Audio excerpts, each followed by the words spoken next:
So let me ask you a different question. It also requires you, if you're going to be a good attorney general, to be able to tell hard truths to the president. So my questions now are, can you tell hard truths to the president? So let me start with an easy truth that you could speak to the president.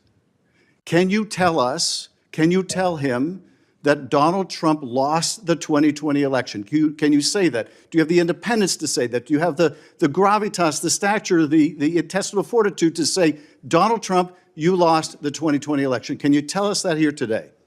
Senator, what I can tell you is I will never play politics. You're trying to engage me in a gotcha.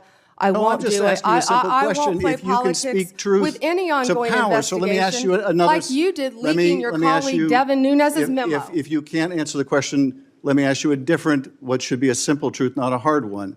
Was there massive fraud affecting the result of the 2020 election, yes or no?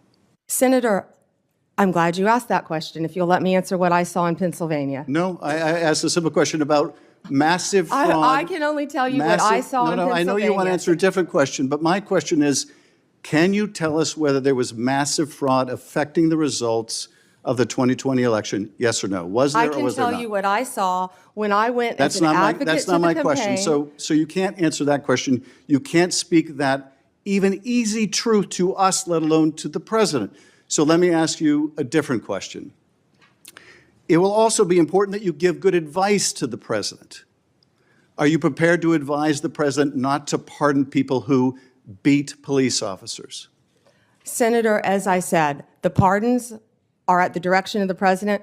We will look and we will advise. I will look at every case on a case. Let me finish. On a case-by-case basis. Okay, good. And I abhor violence to police officers. Follow up with that. So will it be your advice to the president, Mr. President? I know you said you want to issue hundreds of pardons on day one. Will it be your advice to the president? No, Mr. President, I need to go over them on a case-by-case basis. Do not issue blanket pardons. Will that be your advice to the president? Senator, I have not looked at any of those files. If confirmed, I will look at the files and for the pardons, as well will as you the be able to review hundreds of cases on day one? I will look at every file I am asked to look at. Of course you won't. So will you advise the president? Can I answer the question? Well, my question is, I would have plenty of staff. You said, of course you want. You'll be able to review hundreds of cases on the first day? I'm not going to mislead this body nor you. All right, let me ask another